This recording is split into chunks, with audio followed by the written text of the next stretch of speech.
All right, so this is what were you gonna ask me? Oh, my bad. No, I was gonna say, like, is the visual good for you? Yeah. Well, there's a little light in the back, but Let me see. Wait. No. or if you want to move it in front, sometimes it's better if the light's in front. But that's good right there. That's good. That's good. Okay, cool. Okay. All right. So this is the Todd Capital Millionaire Podcast. This is episode number 58. My name is Charles Oglesby, also known as Todd Millionaire. I'm the founder and the director of the Todd Capital Investment Club.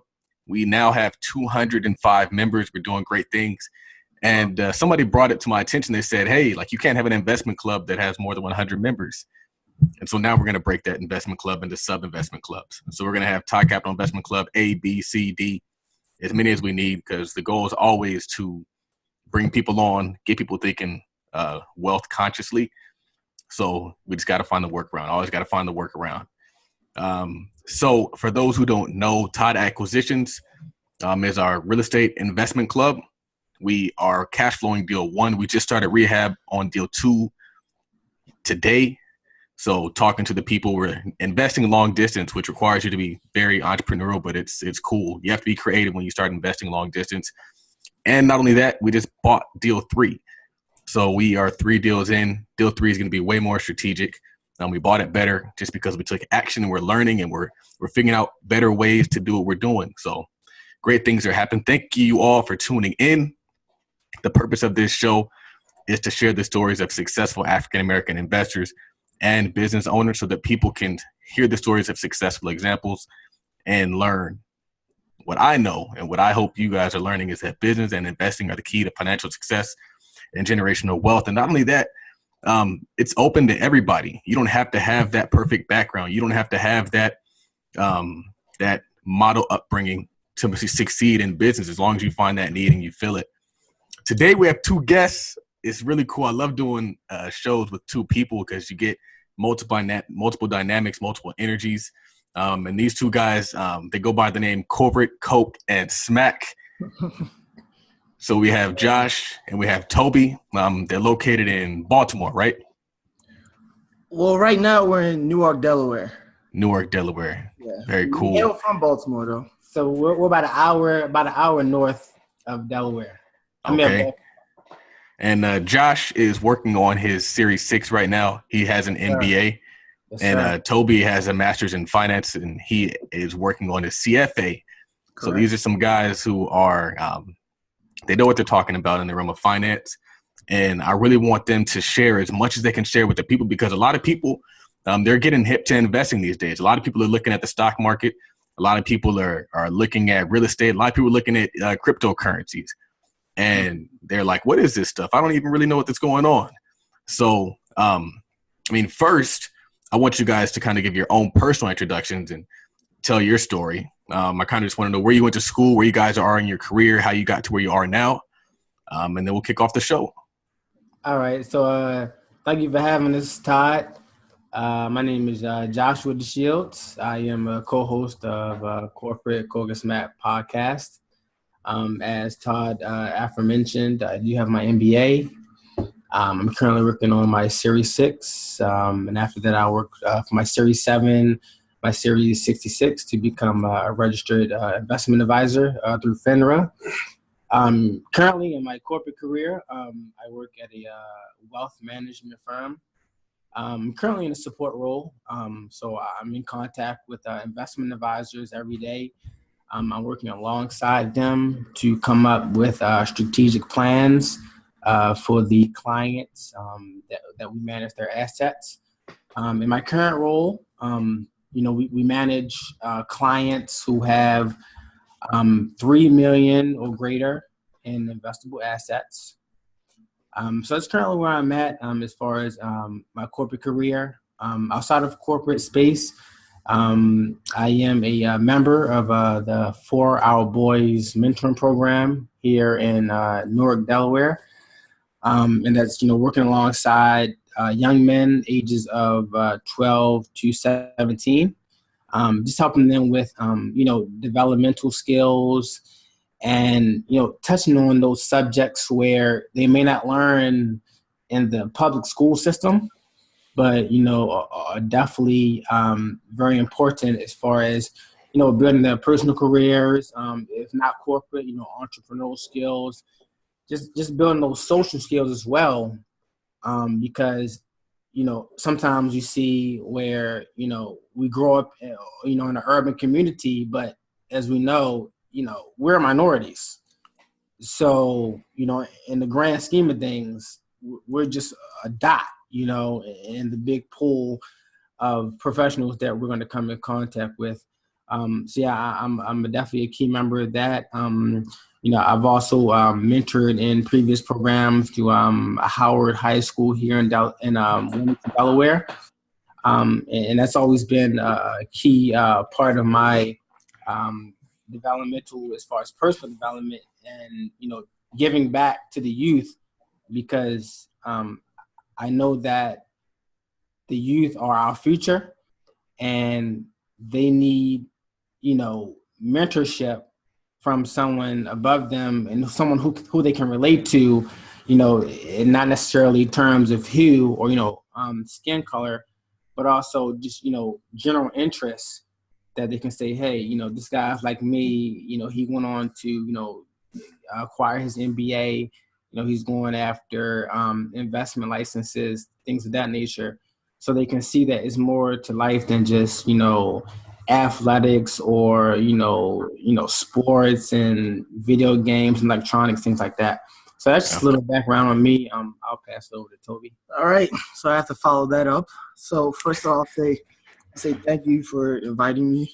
I think you actually know Josh, and you know him better than I do. And when he extended the invite to me, I thought it was a great example of just teamwork and just kind of assisting someone, because he could have did this by himself, but he mentioned that, he would like me to join him. So I am also the co-host of Corporate Coke and Smack. We can get into the name of the show and the reason why we created that show later after the introduction. My educational background, I actually, drum roll please, I went to the University of Maryland, Baltimore County. So we just had that big upset, So Congratulations.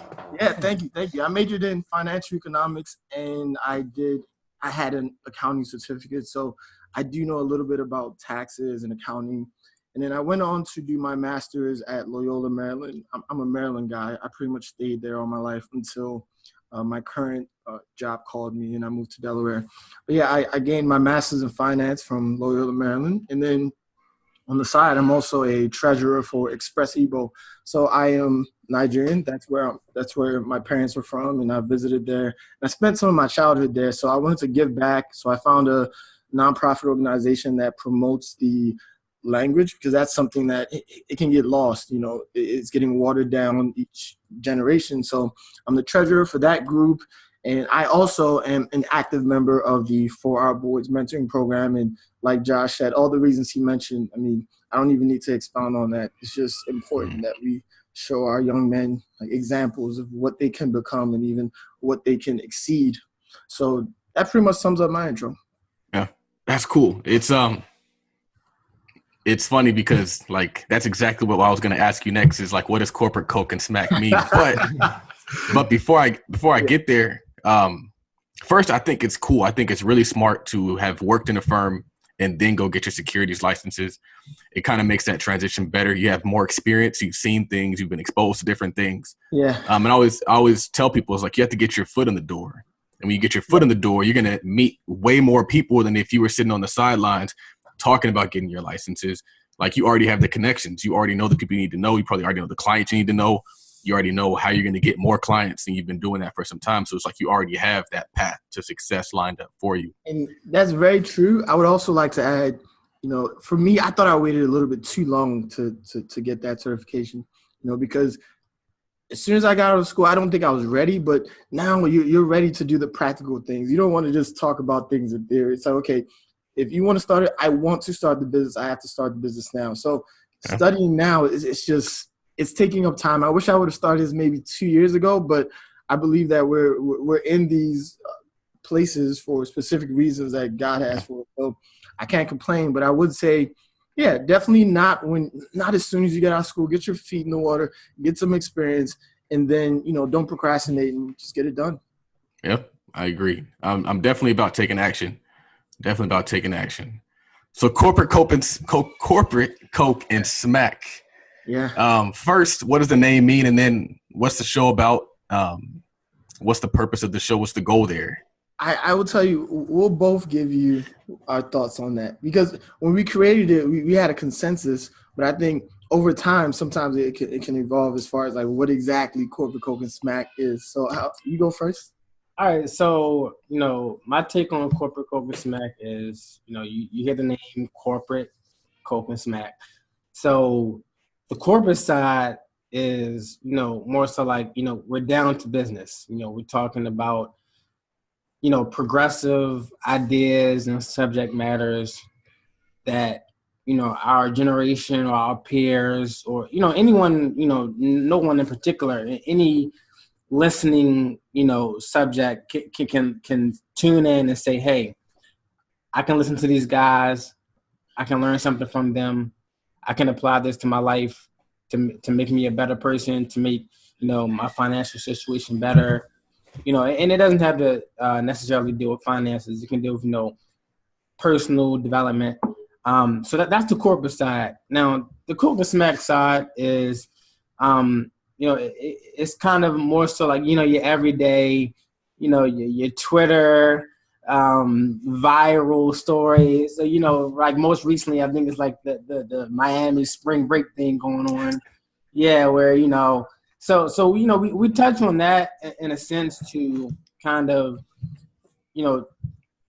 relate to our peers who may not be, that developed in a sense of their, maybe professional goals or their finances. So we speak a little bit on that just so they can relate. But then that's where we bring the corporate side in. Once we grab and we can grasp their ear and say, hey, let's get down to business. This is the stuff that matters, we're done with the fun and games because and I told this to Tobi on our most recent episode of Corporate Coke and Smack, was that I personally believe our generation takes too many things for granted. They take too many things in a jokingly matter. And, what's really going to show is, 15, 20 years down the road where, and you can attest to this, where, we're laying the foundation. Yeah. A house can't be built on a weak foundation. Yeah. So I mean, what are some examples that you would say that we kind of take not as serious as we probably should take? Well, I mean, just for instance, people, may come on social media and, use the phrase, quote unquote, I'm broke, like things like that. Like, I feel like that exerts a negative energy, in a sense where, if you're not broke, I mean, you don't have to, step down to your, other people, like, to make them feel equal. If anything, you should use your experience or your knowledge of how you were able to get ahead to show other people, hey, this is a way you can do it. Or maybe you can look at what I did and maybe, make some alterations to my path and create your own lane. Yeah. Mm-hmm. So just something like, just something as little as that, I feel like, people kind of take out of context. I think another example that we can touch on personally is just legal protection of your intellectual property. I think people joke around a lot with that, and we have a story in regards to corporate Coke and Smack about that. But essentially, kind of expounding on what he mentioned as far as like what corporate Coke and Smack is, the Coke and Smack portion, that's Baltimore. Like, we grew up in Baltimore and we hung around. We knew a certain set of people where it's like these guys were the coolest guys ever, but they weren't getting an invite to the table. What I mean by that, they didn't have the tools to invest. They didn't have the tools to grow their wealth. So the corporate side is, okay, we want to give you the invite to the table, because we understand. Like, after I got out of college, I realized that, there are a lot of ways to make money out here. A lot of ways where I don't have to put myself at risk and I could just use my mind. And it's almost like you could set these these bots up, and they can just, automate some of these things. And it's like, okay, wow, I'm generating wealth. So corporate Coke and Smack is, we want to bring all of our homies to the table, and then we want to educate them. Nice. So when you say Baltimore, you mean like The Wire, like the show The Wire? Hey, you know what? That actually is it. Everybody, when you say Baltimore, it is The Wire. And that was a popular song, which was, it had to do with Coke and Smack, and we looked at that and we saw how it moved the culture in Baltimore. You had all these kids who were singing and dancing to this, but they don't understand some of the impact it can have on your mind. We're just thinking about drugs. So we thought about it and we're like, okay, well, hey, it's a great brand, the Coke and Smack line, but let's make it our own. And we're guys who, we do have corporate roles, so we thought, okay, well, let's bring the corporate to the shenanigans, put that together. And to your point, as far as The Wire, Baltimore's gotten a little bit better. We've gotten more opportunities. There's been more development that's going on in Baltimore. So there's like a small subsect that you can say is The Wire, but you graduated from The Wire. What would you say we are now? Like, instead of The Wire. You know what? We're UMBC. That's what we are. We're the underdogs. We're taking people down. We're no more The Wire. We're UMBC. The little train that could. Yeah. That's good to hear, because for me, I'm always looking at different areas to invest in for real estate. And it's like you always look at Baltimore and there's opportunity there. There's these great homes. There's these huge row homes that could all be redeveloped and improved. Yeah. And but it's like something that I was listening to a few of your podcasts, and you mentioned fighting gentrification.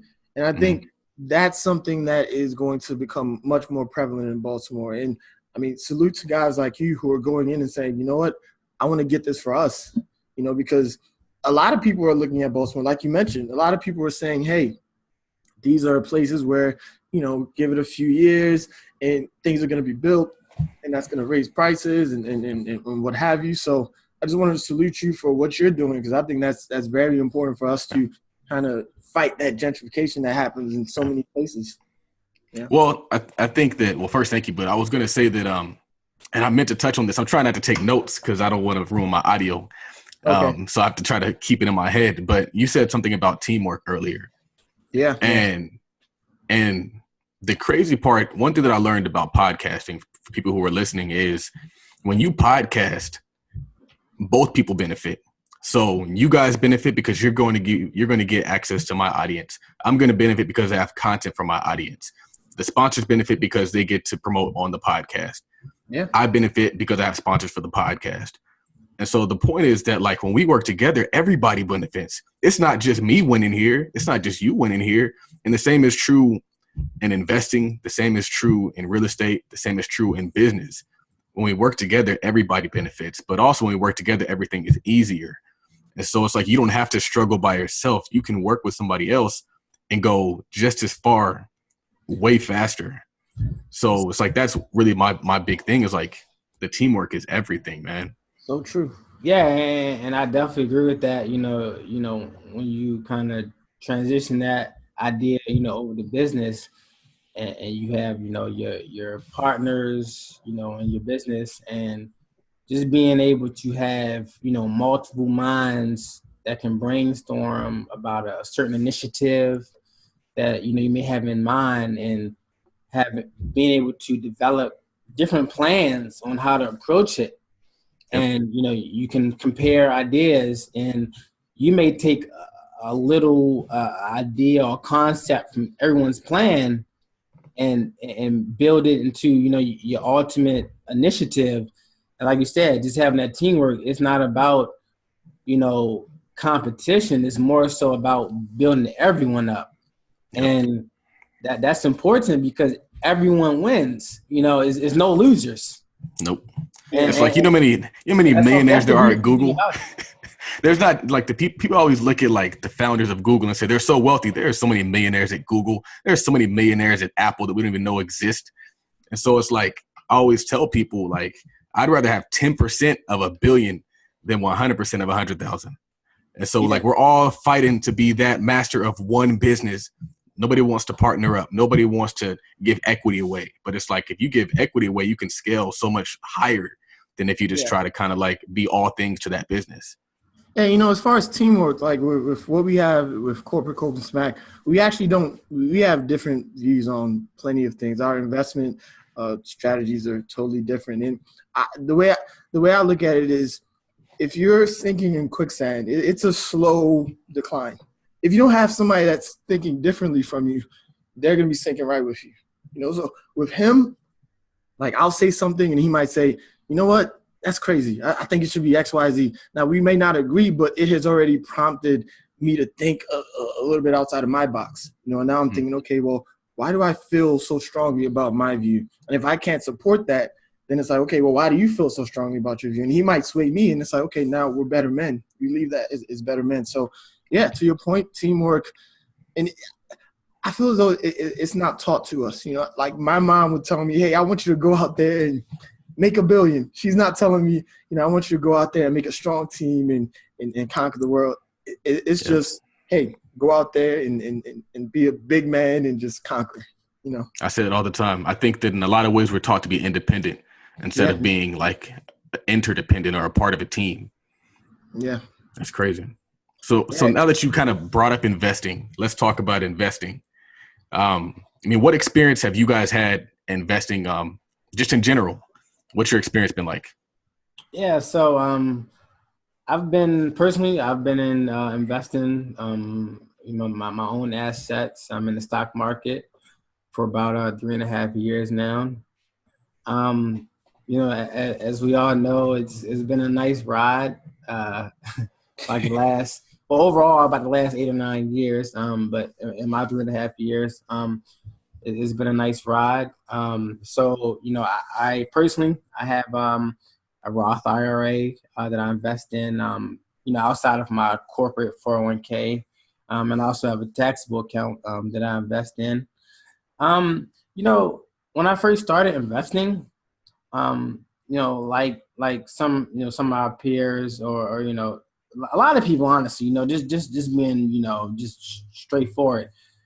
Investing, when people talk about investing, it can sometimes be intimidating for the fact that, you may look at, the Dow Jones or the S&P, and you go into a trading room and you just see this, nonstop news, it's headlines, the market prices for different securities are constantly, going up and down, and it's a lot of information to divulge. But at the same time, my methodology is, if you are serious about something, you're going to take the time to learn about it.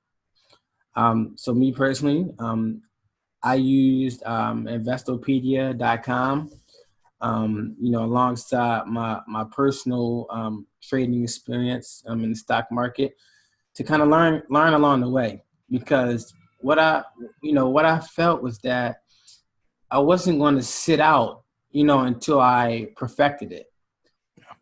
I felt the need to, dive in, because when I first started, I was dealing with hundreds of dollars. Now, some of my trades now are, tens of thousands of dollars. So nice. They're, definitely, greater weight as far as my portfolio goes. But, when I first started, I said, hey, why not just jump in? If I make mistakes, you lose some money, but you learn from it. Mm-hmm. And I like to preach that to, our podcast listeners, and to anyone who may, come to me about how I started investing, because, I do have friends who come to me because I talk about it a lot, via social media or just in person, because I feel so strong about it, because, like your initiative, Todd, I'm here for everyone to win. What fun is it for me to be the only friend, in, a Rolls Royce or a Ferrari, and, 15, 20 years from now, like, I want the whole crew to be in one. So when I talk about it, I tell them about my personal experiences. I give them a little insight on what to expect, the price fluctuations, those are natural. So, the first day you invest, if your portfolio goes down, you end the day in the red, don't, get into a frantic panic or anything like that, or hurry up and sell anything. So, going back to the topic, I like to, kind of look at the whole grand scheme of things. As far as the market, I'm looking at plenty of opportunities, whether domestically, internationally. Emerging markets are a big thing now. With, you have, I think the biggest one is like right now is India. There's a lot going on over there. So, but the number one thing I would say, as far as investing is do your research. Do your research, because nothing beats that. Trust your instincts too. Yeah, definitely trust your instincts. Yeah. But the research is number one thing, because. Well, when you say research, what do you mean by research? Because I know a lot of times people say research and people are like, well, they'll just go read the business section of the newspaper. Right. What do you mean by research? So you have kind of two types of investing styles mainly. You have, your technical, where, you're looking at charts and you're reviewing those and patterns. That's the Bitcoin folks. Right. that bit. I think that's a lot what's going on with the cryptocurrencies. Like, people are trying to kind of, time in and hop in, where you think, all right, it's hit a contraction, now it's about to, hit an increase. But what I was referring to was the fundamentals, and that, involves looking at financial statements, income statements, cash flow analysis, things like that. Honestly, I want to step in and just say, a really basic way of doing some research is just figure out what your company is selling. If you're buying, a drug maker, well, figure out, okay, well, they got 2 drugs and they serve America and people say the drug is good. That's like a basic, do your research side. Because I think you're right. People do get intimidated by, investing, but I also think they're comfortable. They're comfortable with just, I like my money to go into my paycheck from my employer, and that's about it. They need to, kind of understand, like, hey, you can, when you talk about, reading financial statements, and that's where people might see these numbers, and then it's like, oh, okay, I go back to what I know and what I'm comfortable with. I think if you are looking at a stock and you can explain to me, okay, well, Apple makes laptops, phones, and they have Apple Music, and I love all of them, and all my friends love all of them, and we think that we're gonna have Apple phones forever. Invest in it. That's your research. That's your basic research. Mm-hmm. Yeah, I think that actually makes a lot of sense. It's like you start there and then you dig in. It's like you find something that people love. You find something that is hot, and it's kind of obvious. I think I said this on the podcast before. I was like, people know what they need to be buying. Netflix is lit right now. That Apple is doing well right now. Whatever. You got the iPhone 8. You have the iPhone 10. You have the AirPods product. That's another form of cash flow for the company. You got, I think it's a new MacBook, a new slightly cheaper price MacBook that's coming out. I expect to sell well just based on the price point. Yeah, I just think people like theory versus being practical. It's like in theory, you would love to hear about, okay, well, you own all these Apple phones and Apple's doing great and Apple stocks and great, but actually investing in it, that's where people are like, okay, I got to put my actual money into this. I have to not be able to touch this money for X amount of days. And that's where it's just a mindset thing. And I think it all comes from, our parents, and if anybody here has had parents who have taught them about investment from an early age, kudos to them. But most parents, that's not the case. Yeah. I think that I saw this one statistic. It was an old statistic, and it was talking about how, like, back in the day, like 95% of the millionaires didn't even finish high school. And this is at a point in time when, like, college was like the pinnacle. And so then we all got sold on college, and college is great. I have degrees. I'm still getting degrees. But in actuality, you don't have to be a genius to get rich. You don't have to have multiple degrees to get rich. There's so many people out there who look like you and me, who might not have gone on to college, who might actually be able to do better investing in real estate or investing in the stock market. So that's one point I wanted to make. The next point I wanted to make was that that just taking action now. and perfecting as you go. And that's what Josh was talking about, how like the best time to start investing was 20 years ago. The next best time is now. So take action now. Buy something now. Watch it go up and down. And you'll learn a lot faster when you're losing money or when you're making money. The switches are going to start clicking a lot faster. The lessons will be solidified a lot faster. So it's like you're going to learn more with money on the line than you'll ever learn thinking about putting money on the line. Of course. So you know what? I was going to give my background in investing. I got to stop going after you because he's still on the thunder. But essentially, I started investing when I was 17. And literally, I told my older brother, who's 7 years older than me, I said, hey, I'm going to school and I'm going for finance. I didn't know anything about finance. I just picked it because it was the backup to mechanical engineering, and it got tough. So my brother goes, okay, I want you to manage some money for me. So I opened up I think at the time it was like a Merrill Lynch account through Bank of America. They gave me a margin account, so I was able to double my buying power. So he gave me $5,000, and I thought, wow, I'm rich. So at the time, like I said, I was a novice investor. I had never invested anything. So I remember Valentine's Day was coming up, and I had thought to myself, you know what? People are going to be buying a lot of jewelry, so let me invest in Zales. I remember Zales because I lost a lot of money on Zales. And I remember I invested, and my brother said, hey, how's the money? I said, yeah, it's fine. I didn't even check it. I just set it and said it's fine. And then I remember he said, okay, hey, I want to, get some money back. So I said, oh, crap, I have to sell. And I wound up losing him $2,000. Mm-hmm. So I remember I lied to him. I told him, I said, okay, yeah, it takes this amount of days for it to clear. And then, so I lied to him, and he finally figured out, and he was so mad that I lied to him. He wasn't mad about losing the money.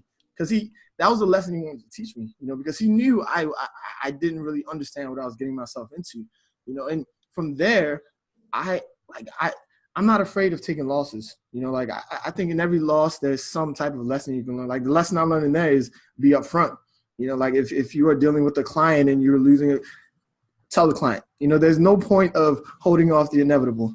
Now you're going to tell him 2 weeks later when he really needs it versus, just like you mentioned, the best time to start investing was 20 years ago. The next time is now, so I feel like with me in my investing approach, it's sort of like, we talked about, do the basic research, make sure you understand what companies you're investing in. And I don't know if we're going to dig into like the macroeconomic factors as well, because I try to pay attention to some of that as well, because sometimes that can affect, stocks and what's going on. But I mean, that'll be my approach, just you have to be comfortable with learning from your mistakes. You're going to make mistakes. It's not going to be perfect. You're never going to, like everybody that we look up to as far as people that have made money, they always talk about failures, but we sometimes just forget about those talks and we just remember, oh, they make all this money, so yeah.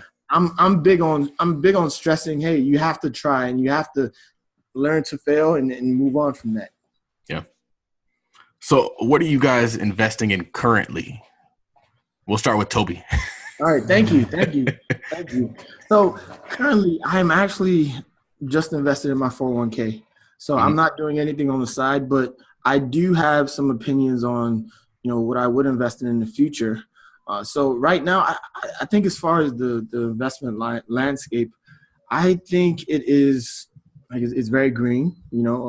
I would be interested in the financial sector, just because honestly interest rates are going up. I think that's great for banks. And then like with Trump in office, he's somebody who he hates regulations. So as some of these regulations tend to either get repealed or whatnot, I see the financial sector really benefiting from that. And also with all these new ways of, like sending cash and receiving cash, I also think that banks have yet to get into that. I do know Wells Fargo has this cash payment app now. It's called Zelle, for a long period. That's fun.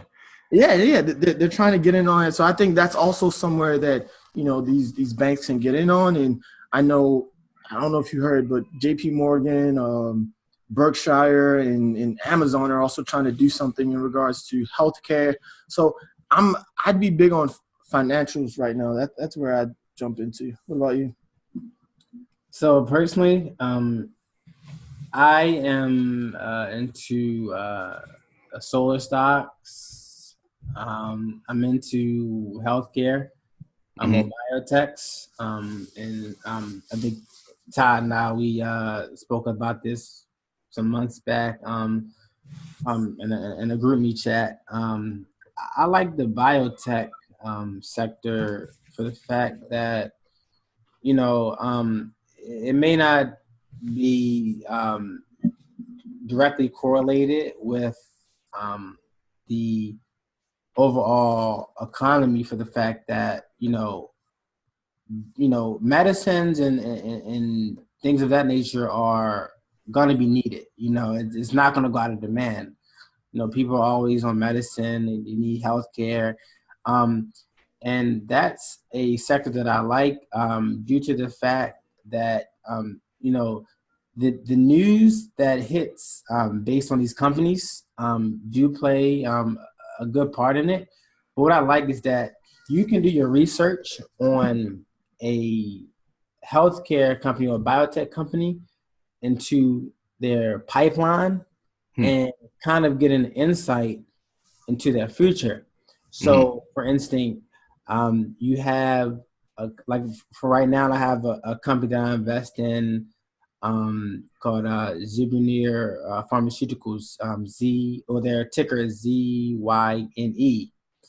And, they recently had a meeting with the FDA regarding one of their key products. And even though they took a fourth quarter loss in 2017, their pipeline is looking very promising. They had a positive meeting with the FDA, and I use that alongside the financial statements to also get a read on them.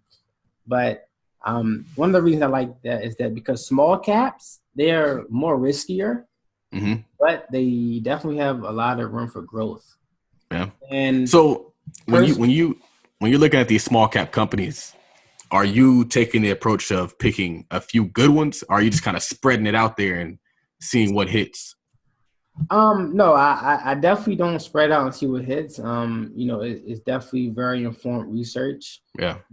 I wouldn't say hey, let me just pick, some small caps and, kind of quote unquote, see what happens. Let's roll the dice here. Well, the reason why I ask is because a lot of times with like biotech companies, usually it's not a company that actually has a product at market. They're testing, they're looking to get approvals. Yeah. So it's like, how do you even value a company like that? So in a company like that, and like you said, it's very tricky. Like I said, a lot of the financial statements don't look promising. A lot of them really operate at a loss. But it's more so about what future needs can they meet. So, I look at some of the companies and they may be into oncology research. So they're looking at, different cancers that they can, find a solution or a cure for. And, as there aren't many cures for cancer that are currently on the market. But there always are a lot in testing. Yeah. And when you look at these companies, we're investing for the future. We're not investing for right now. Absolutely. So, you take a look at them and you see kind of what's their process. You always look at the management and kind of their history also, because that plays a part into it. This is all research or background knowledge that plays a factor into or what I would call, stock selection as far as, the small caps. So as far, like I said, as far as the biotechs, I would say, like you said, just looking towards the future and what they can bring to the market. Yeah. Because as going back to, the Facebooks and Googles, you start out small and you build into mid cap, large cap, and then they're mega cap. So it's all about trying to identify that up and coming company who has promise and actually has the workings in place where they can grow and not only appreciate your stock, but also give rewards to the shareholders. Yeah, and although I don't invest outside of my 401k, I still do look at my 401k, and if I do have to rebalance at any time, I do so. And I'm heavily invested in the market, as in the S&P and the Dow Jones. And one thing I do, there are a lot of free resources that people don't understand or that people don't know are out there. So one that is very important to me is the JP Morgan Guide to the Markets. They put that out every quarter, and there are a lot of charts. So I like charts because it's like it goes up, that's good. It goes down, it just gives you a nice little display. And one of the things that I see right now or that I pay attention to are earnings per share are at the highest level on like the S&P 500 than it's ever been. So that bodes well for the market. And also default rates. Default rates are lower or historically lower. I mean, I try to compare it to, times when we had recessions and things like that and look at, okay, well, like prior to the crash in '08, how were default rates looking? And yeah, they were pretty low, but there was an upturn. There's an upturn and you start to see, okay, well, maybe things might not be as green as they look, but as of right now, things kind of do look, pretty safe. So I would say if you're listening to this and thinking, okay, well, how can I jump into something? You have ETFs, exchange traded funds that you can jump into. Anything that is giving you a large majority of a major index like the S&P or Dow Jones or like the Russell 2000, I would say that's a good bet. Nice. One of the things I was going to say that Josh mentioned early is the way that he invests in like small caps and biotechs is kind of how I invest in general. Because I'm always looking for the next big thing, not necessarily the next biotech company, but that's the reason why I'm in Under Armour. I'm in Under Armour because I'm hoping that it's going to become as good as or almost as good as Nike. Because when it does, it's gonna reward the shareholders. Yep. So I mean, that's not just something that's limited to small caps. I mean, it's like you say, like you can take a mid cap Under Armour and turn it into a large cap to a mega cap, and that's kind of what I'm betting on. The next thing that Tobi said. Oh man, I think I forgot what you were talking about. I know. Was it something I recently said? You were talking about charts. You were talking about the JP Morgan guidebook. You were talking about. I was talking about that. I was talking about EPS. I was talking about default rates. Sessions. Because what I was going to say is like a lot of people, they're betting on a recession. They're like, oh, the economy is doing so well. Oh, we've been doing well for so long. Like they're thinking that like it's going to get worse, but it sounds like you think it's going to continue to get better. Do you agree? Well, I think right now it's going to continue to get better. And I mean, essentially nobody can predict the future, Yeah. But what I will say is, okay, '08, we had the last recession. And then prior to that, it was the .com boom. So that was in like 2000. So maybe we're due for one, if we're looking at just trends. I think prior to that, there was a recession in 1990, which was like the savings and loans crisis that happened. So maybe every 10 years, if you look at some chart, it can say, okay, well, hey, something big should come up. But I think right now, all indicators are pointing towards, like we're still doing well. Now, I do think we have a president who he scares us because essentially you think, well, if markets are running efficiently, politics shouldn't play a part in the markets, But I think with President Trump and everything that he's doing as far as kind of overstepping his boundaries, talking about certain companies and giving them positive sentiment. And so, yeah, it is affecting very slightly. But I think people think we're going towards that recession because of President Trump. And I mean, if you look at most of the factors today as far as your jobs, I do think some fundamental things are off as far as like interest rates. I think they could be slightly higher, and then inflation is also really, really low at this point. But I mean, if you consider all factors of an economy, I don't think we're headed toward a recession. Yeah. One thing that I'll say is that I think that Donald Trump is doing things to help stimulate the economy. I don't think that we'll see the perverted effects of that until maybe about the end of his term or the mid of if he gets a second term. And that's the thing is like we're growing now. Like what we're doing before is we're recovering. So like we had this huge boom and then we dropped and we had this years of run up that wasn't really a run up. It was a recovery. We're just getting back to even. And so now we have some growth on top of that recovery. And then let's say we have continued steady growth. Some of the things that he's doing might be a little bit too much, but some of them might be helpful. So, and to your point, I think we will see the repercussions of some of the things that he's doing today. You know, I don't think it's a if. I think we definitely will, because as far as, I mean, I don't want to get too much into like the individual things he's done, but when you look at some of the numbers, it's like, yeah, we're not going to feel that impact right now. All we're seeing are, okay, hey, the market loves this. This is great for business, and everybody's cheering, and more money is going into the stock market because, you know, the sentiment is so high. But to your point, I don't think it's an if. It's just that was a win. And, I mean, I've learned the hard way. You can't time the market, you know. So, I mean, if you're sitting on the sidelines and waiting for that buying opportunity, I like your mindset, you know, because you want to buy it low, but you're also missing out on the current gains. The current gains. Yeah, I know a lot of people who did that too. A lot of people who they were afraid of what could happen in a Trump presidency, and so they didn't do anything. They put their money in cash, and now they're trying to find a good time to buy. Now it's like now everything is so kind of toppy.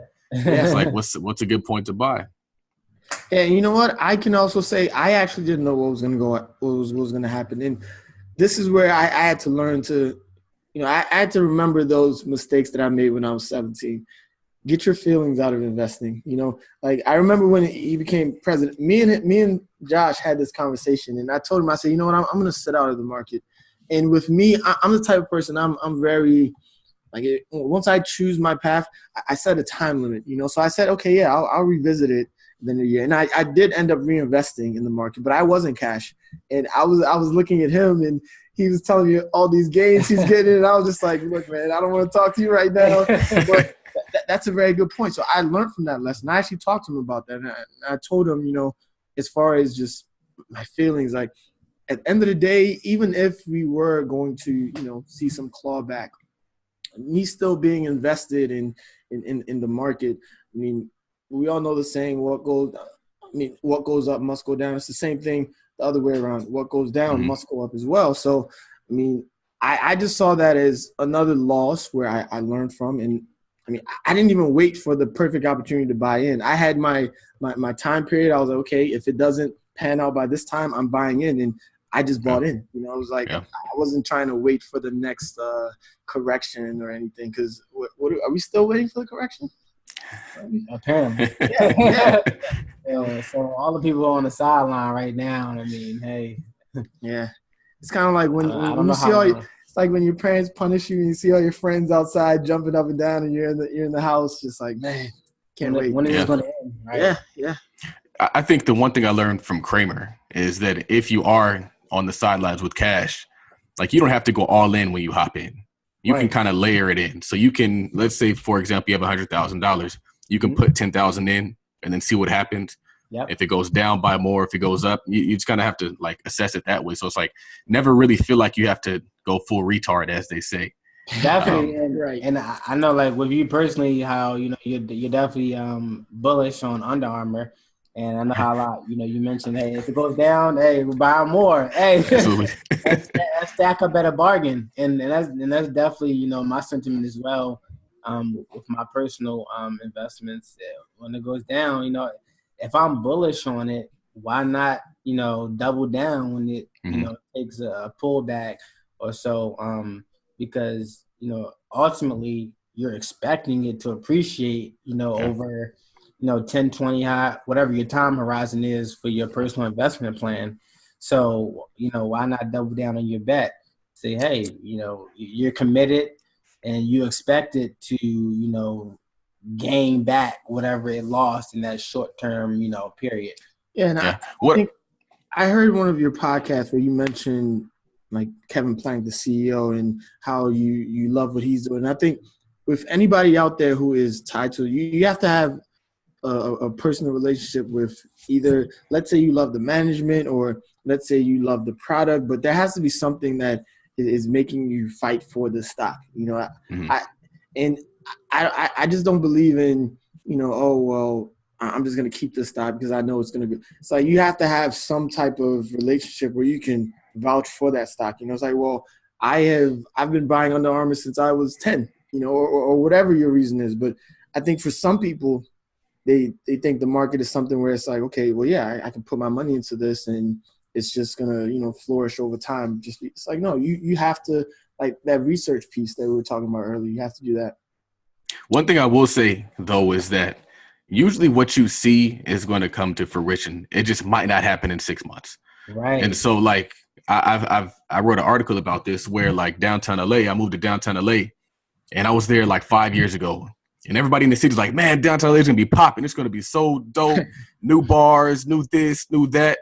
And, like, day by day, you didn't see the change. But if you go back there now, it's legit. Like, downtown LA is legit now. And I've seen the same thing happen with stocks that I've called. Like, I've called Twitter. I was like, man, Twitter's a dope company. It's a dope company. I was in it at like 24. It dropped to 12. And now it's selling at like 35. Mm-hmm. And so it's like, yeah, like it might have like it in 6 months, people will be right when they're telling you like, oh, man, Twitter's nothing. It sucks. But then in 2 years, when you double your money or you quadruple your money, if you would have doubled down at that 12, then what you saw, as long as you have faith and conviction and you're in there for the right reasons, it'll come to fruition. You just got to have patience. That's what they say. Like, being a value investor is really a patience game. Like, Warren Buffett plays the patience game. So you find something that everybody else might miss out, everybody else might not see, but as long as you hold it for long enough time, you'll be rewarded for that. Yeah, and I also think it's important to let people know that when you do hold a stock, like, unless that company is doing so terrible where they have to liquidate their assets, or let's say they get bought out, and even when they get bought out, the shareholders get some type of payment. I mean, you're not going to lose all of your money. Mm-hmm. Now, yeah, you will get stung just a little bit, but we all have our nicks and bruises in life, and we pick ourselves up and we keep on going. So I think that's important to say. Like, if you invest $100, yes, it probably will go down, but you're still going to have some stake in that company, unless it's just a terrible company like, I don't know, like a Sears or something like that, where it's just in the tank. Yeah, usually you spot that coming. Like, I mean, with like JCPenney's or Macy's, like, they're trying to save them, but I don't know. It's clear warning signs that come, before the ultimate tank. Did anybody spot Toys R Us? I don't know. I don't know if anybody spotted. I didn't spot Toys R Us. But one thing I will say with Macy's, like, the way I kind of spotted the warning signs with Macy's is every time I was in there, they had a sale. Yeah, I was like, why is everything on sale all the time? It's like you walk into the Ralph Lauren section, and you can get a $115 hoodie for like $50. If the brand isn't matching up with the sale, like, I think Macy's to me used to be this place where I could walk in there and get a suit, but it started to change into this. Okay, well, I can just go get a little T-shirt on sale for $5, and they'll offer me more coupons after I leave. So it became this bargain store. I didn't think the brand matched up. So yeah, you tend to see some of the signs, whether you choose to ignore them or not. They pop out to you. Yeah. And that's what's happening. Some right now with some retail brands, is that they're opening so many outlet stores. Yeah. They're really diluting the value of their products. I know for a while, for Coach, for instance, they had, you got Coach outlets popping up everywhere.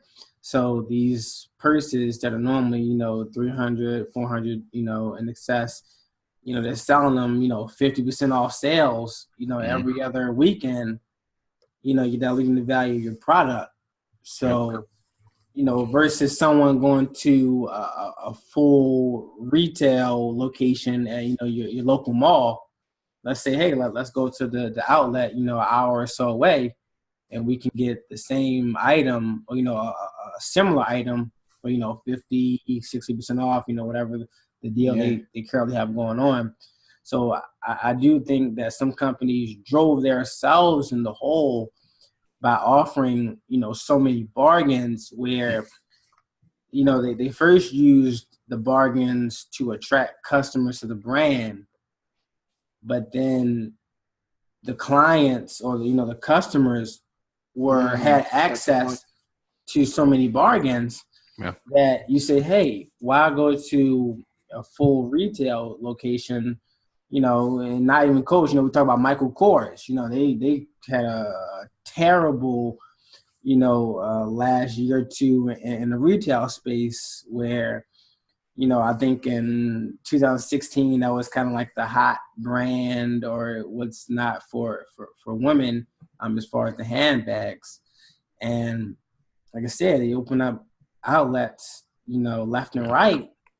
You can't get full value for your product when clients are going to lean on, the bargains to get more value for their own dollar. Yeah, and I think to your point, you mentioned something that I wanted to talk about. It was, so with these companies that, let's say, they're failing or their locations aren't doing as well, I think they're treating people who are buying their products as customers and not clients.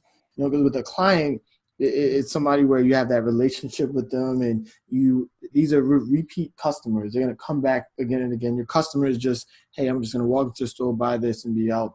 I think some of these companies are starting to learn from other companies, I'd say like your Apple, as far as their stores, you see the experience. You walk into there, and it's like, what store you're into, whether whether it's not as bright in the room. You can tell from their workers and the uniforms and the way they address you. Like, you get the full experience. I think some of these retailers were just creating stores just to push their products, but they're not giving that experience.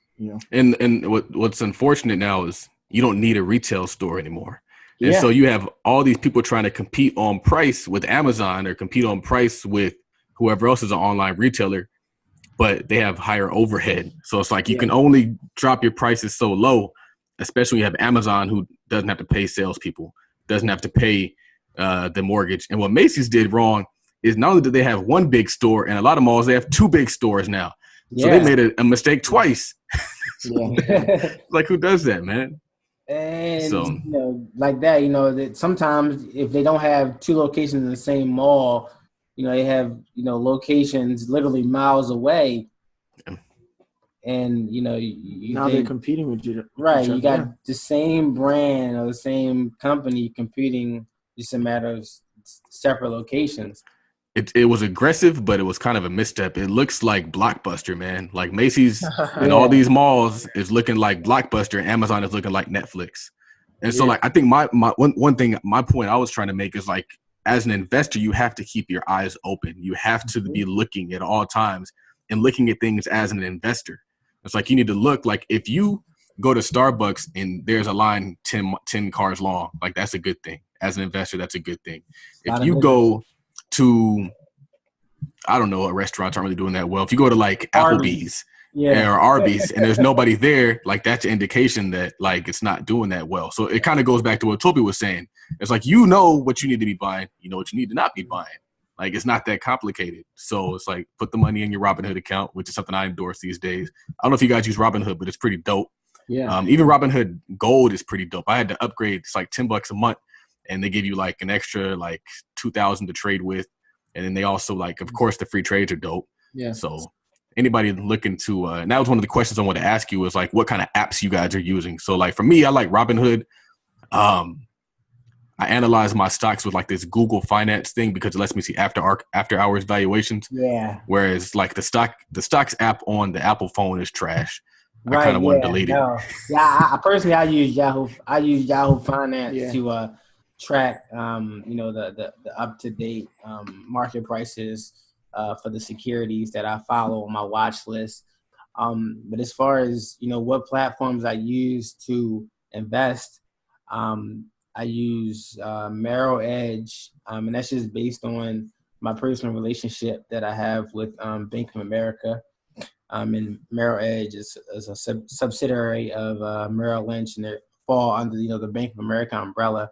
So they do give me perks based on my assets that I have with them. I also use Charles Schwab. They have a nice list of commission-free ETFs. that I use to my advantage to invest in, as far as S&P 500 ETF, an emergent market ETF, or a dividend fund based ETF. So that's how I began my relationship with Schwab. Was I saw that they had the opportunity of commission free ETFs, and I said, For the people who don't know what an ETF is, can you kind of briefly explain that? Yes. So ETF is exchange traded fund. They trade similar to a individual stock, but what an ETF is it's a collection of stocks under one fund. So, the fund. I'll give an example of the Schwab dividend fund. 5% of it may be Apple, 4% may be Microsoft. So it's taking proportional ownership from multiple securities and putting under one fund. So in essence, it's giving you great diversification, within your investing plan, or your investing portfolio in its whole. And I think that's key when you first get into investing, and that's how I started personally. I started with ETFs, before I got it involved into individual securities. I started with ETFs because that was a safer play, and they involve a commission, just like, any individual security that you may buy or sell on, your respective platform that you use. But it gives you that diversification where you're not all in on one company. So, if that company that's good, that's great. But if that company that's bad, you're seeing that reduction in your market value in your portfolio. And that's important because, a lot of times people look at the upside, but they don't necessarily protect the downside. And that's very key in an investment portfolio, because even though, we're on this bull market run, there's going to come a time, it's just part of the economical cycles. You have your expansion, then you're going to hit a peak, then you're going to hit a contraction. So when the economy hits that contraction and things start to fall, you need that downside protection to limit your losses.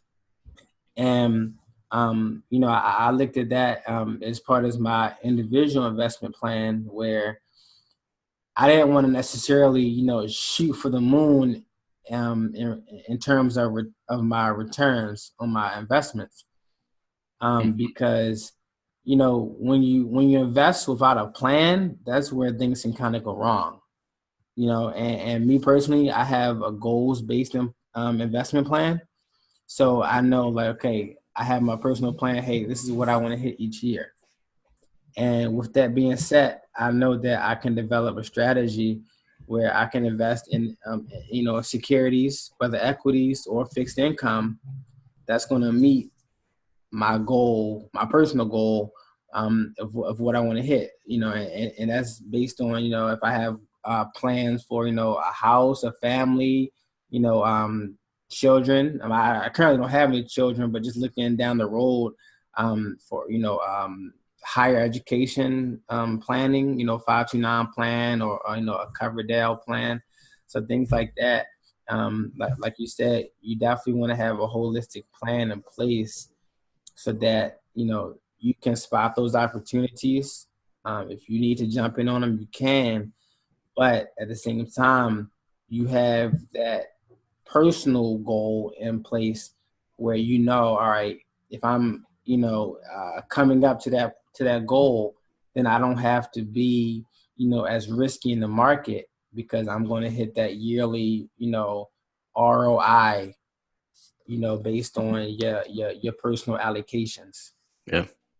Yeah, and I guess to add on to like the ETFs, when you were explaining them, we do have lower operating costs with ETFs, so they tend to be cheaper. And I think there also should be a tax benefit to ETFs too. I'm not quite sure, but I know in regards to ETFs, you kind of compare them to like your mutual funds, and Like you're not, but an ETF, it has its own individual price. You're not buying into like or adding into the net asset value of a specific fund. So I think if you look into like the tax advantages, there would be some in favor of ETFs as well. Yeah. And then as far as, I guess, what I use for like my stock analysis and things like that, I just use Yahoo Finance. I think that's a simple go-to for me. When I was trading individual stocks, I would just simply use E-Trade.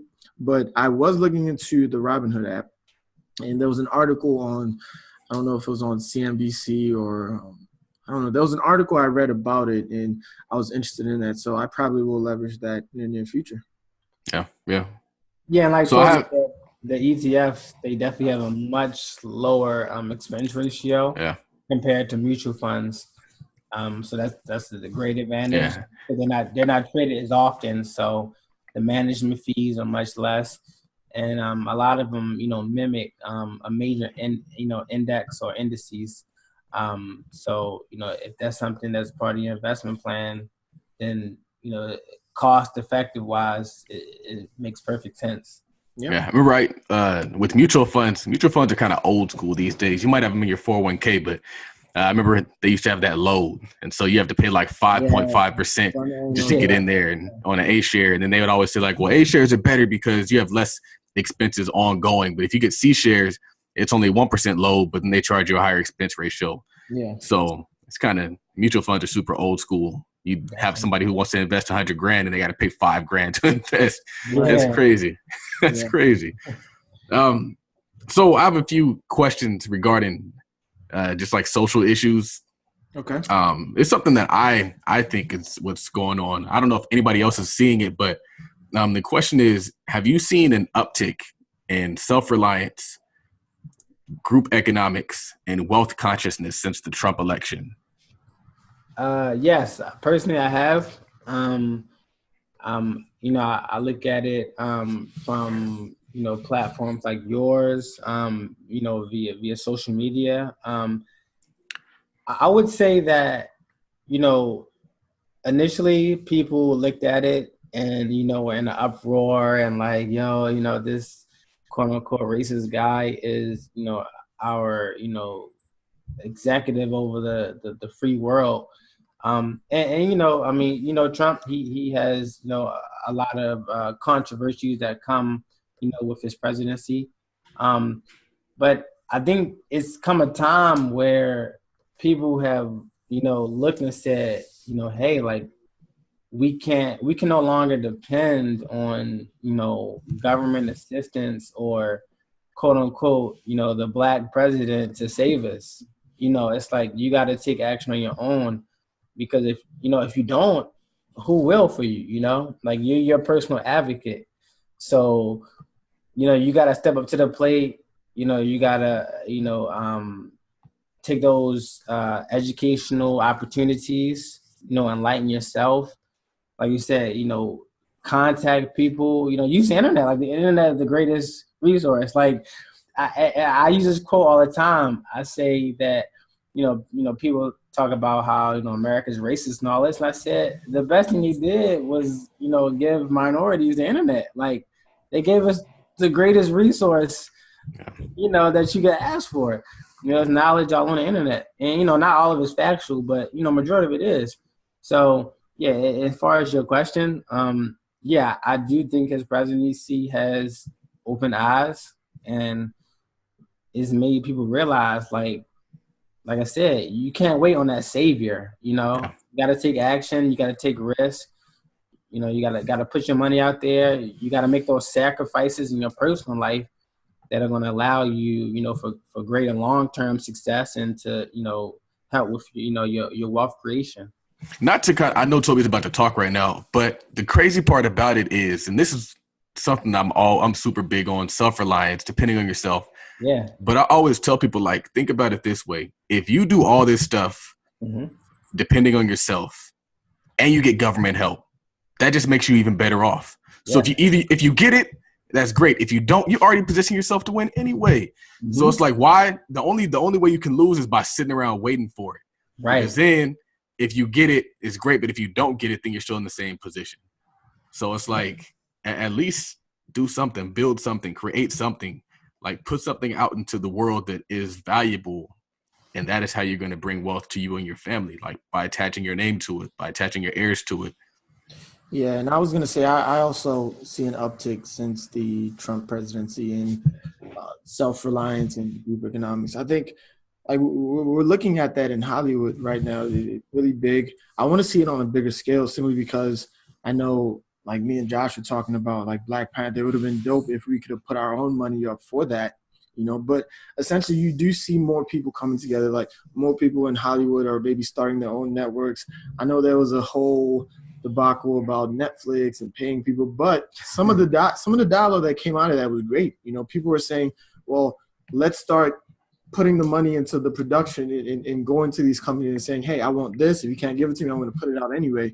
So I do see, you know, I wanted to spread out to like neighborhoods where it's like, okay, now we're looking at these neighborhoods and these homes. It's like, okay, well, hey, let's buy this up and own this for us, you know. But I do think it's spreading out. And then as far as self-reliance, yeah, like you mentioned, I mean, you can't just sit back and wait for everything to happen. And I think right now we're in an environment where it's promoted to like get up and do things. You know, it's like you have the internet out there where if you want to start a business, you can look it up and everything is right there. When me and him started Corporate Coke and Smack, the first thing we did was file a trademark. We had never done that before. All we did was pull up a computer. There were steps, and maybe it took us like 15, 20 minutes or something like that to actually understand it. And then we did it. And it actually came back to save us later on in our podcast life, because Coca-Cola was actually coming to try and get us to change our name because of that. Really? Yeah. Coca-Cola? Yeah, we're currently so now it's out there. Yeah, we're currently going through a trademark opposition with Coca-Cola. Wow. I think the likeness of the name. I think it's a scare tactic, because essentially they sent us a letter and we got on the phone with a couple of their lawyers, and in the email it said, hey, we want to amicably handle this, you know. So I'm thinking amicable means both parties end up, you know, in some type of good position. So we called, and it was just, hey, we want you to voluntarily let go of this name because it is encroaching on our brand. And we're thinking, well, you guys are a beverage company, and essentially when we filled out this trademark application, there is a search that is gone through the trademark system. So it's not as if you guys had taken this name up. And, you know, so next we get a letter, and I think maybe their hopes are, you know, 30 days goes by and we don't respond, and then we have to then legally give up the name. But I don't think it's in their best interest to follow through with this. But it was just interesting, and I think that's a lesson that anybody can learn out there is you got to protect your stuff. You know, if you're like, I see people all the time who are just creatives, and the first thing they want to do is share it. You know, they want to show their friends on social media, and then now it's what Kylie Jenner takes your design and puts it on a T-shirt and makes millions of dollars off of it, and you want to cry. And it's like, at that point, it's already too late. You know, all you can do is complain and maybe create some type of group that riles up against whoever it is until 2 months down the line, and now everything's fine. Yeah. So that whole self-reliance thing, I think the internet has propelled us to, like, they've given us the tools. You know, everything's out there. You have no excuse to just sit back and wait for something to happen. I think that just kind of the way law works is like, if you do what's right, you can protect yourself. We hear a lot of stories about, quote, injustices, and this is a controversial topic, and people might not like that I say this, but in a lot of times you don't have the perfect victim. You have somebody who contributed to their demise. Yeah. So it's like, if you do everything right, the system's going to protect you. If you guys file your patent or your trademark, the system's going to protect you. But so many people just assume that the system's out to get them, and so they do nothing. Yeah. And they get screwed, and they're like, we is oppressed. It's like, no, like, just do what you got to do. Like, I had a similar situation that took place with my name. Somebody popped up like, oh, Todd Capital is my company. I need you to take that off your website. I was like, bro, like, these are the docs.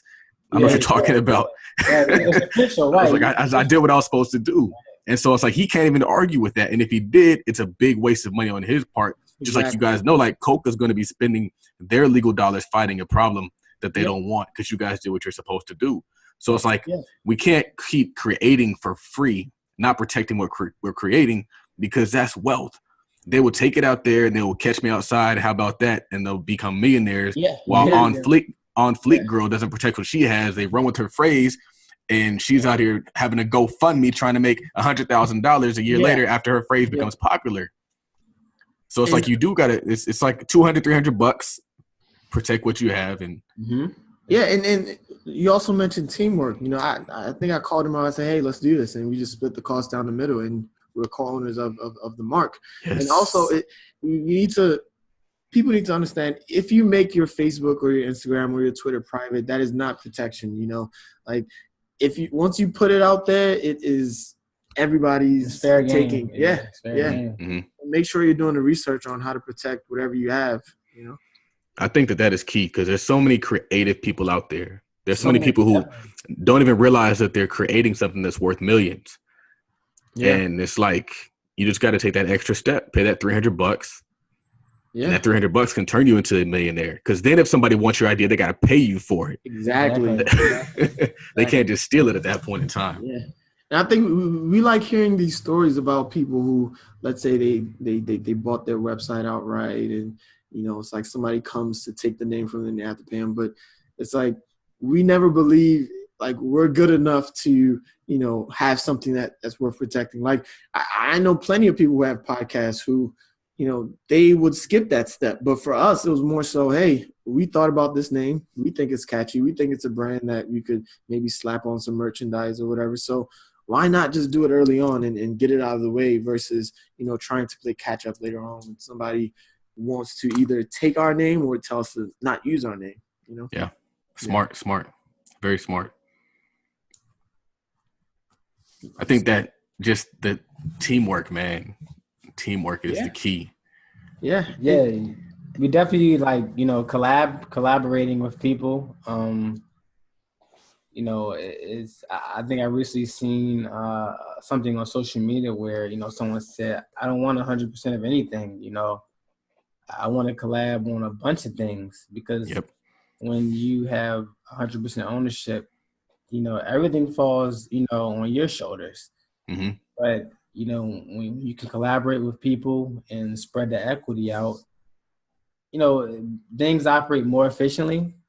You know, they operate better because there are more hands, you know, to use as far as operations purposes.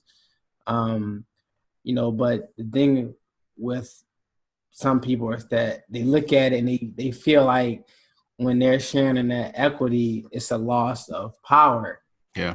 And essentially it's not, because when you bring additional, you know, well-knowledge people, you know, into your operation, you're actually greater-ing the brand or, you know, the company that you have, because you're bringing more knowledge base into it that's going to help it grow, you know, ultimately down the road.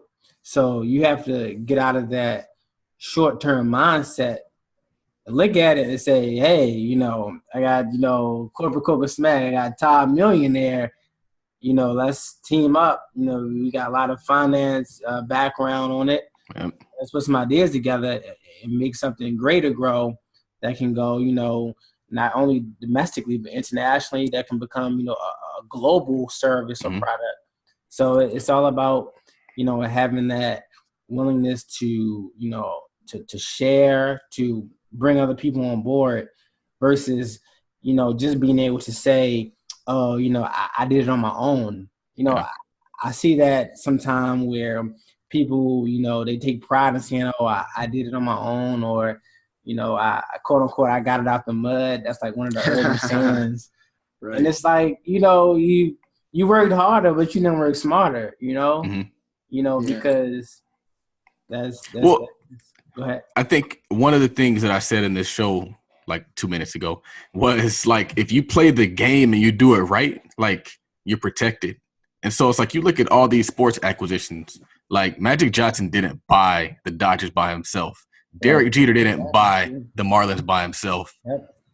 Nobody's out here doing it by themselves. Right. Except for the people that are losing.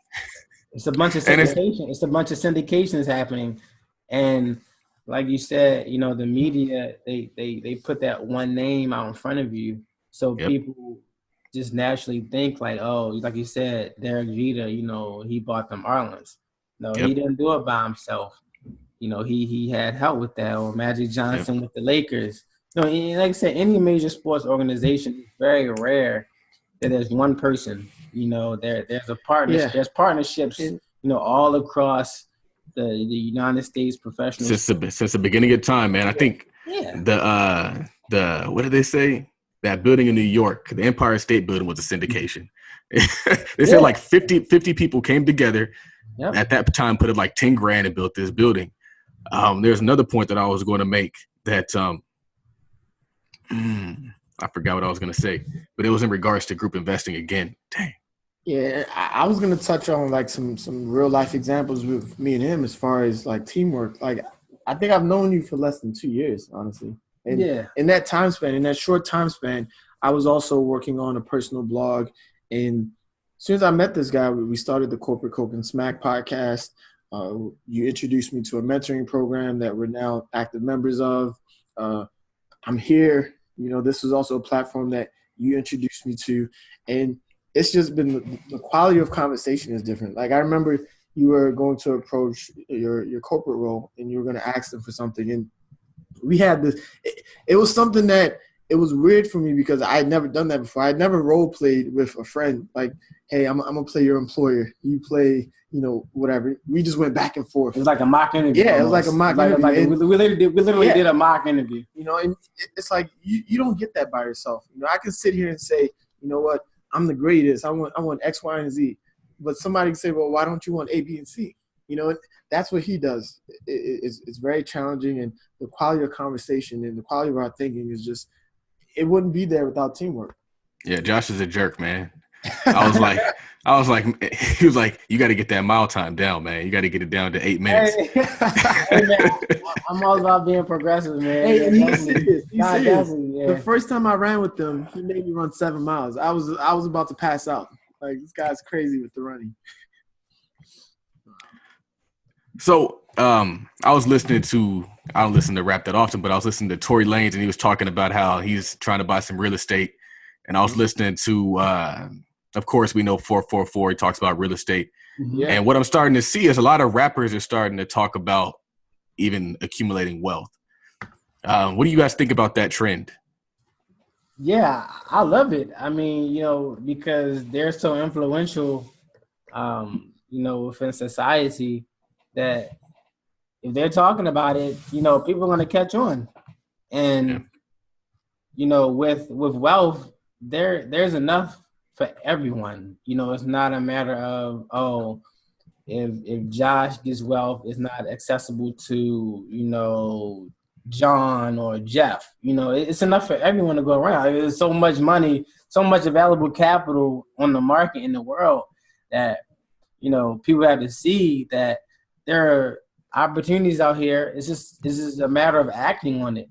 But I do like how the entertainers are speaking on it, because it's definitely increasing, the awareness of it. But it all comes down to people acting on it. It's not just a matter of, getting in front of your Snapchat camera and rapping the lyrics and quote unquote, creating this facade like you're balling out. Like, we got like 5 bottles of Douce tonight. We balling. I'm like, that's not, an appreciating, purchase. Yep. But something like real estate where, you can buy either land or you can buy a house. And when you buy a house, you can literally pass that down from generation to generation. Exactly. Like, I was talking to Tobi, and, I was telling him, like, currently, my primary residence, I have a roommate in there. So he's contributing, to my mortgage. And I'm like, even, if I was to move, I'm going to keep that home. It's like worst case scenario, if I have a child or children, if they have nowhere to live, they can come live in that house and nobody can take it from them, And I always tell people, like, that's a hack in itself. If you can remove the housing expense for your children, you've already created wealth for them. Yeah. Because then when 100% of their working income is theirs, and we're out here competing with people who exist like that. Like there are people out there who their grandparents, their parents, they bought that rental property. They let them stay there while they were in grad school. They let them stay there while they were starting their family. They let them move there.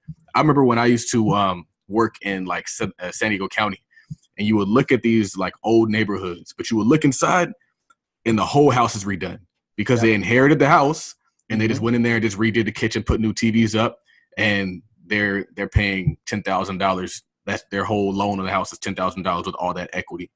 Simple as that. Or you even have instances where like the home is paid off and you're literally just responsible for property taxes. Yeah. And that's one thing I always tell people is like, I love it for all the reasons mentioned. Plus, it also creates opportunities. You know, like you can employ some of your family members.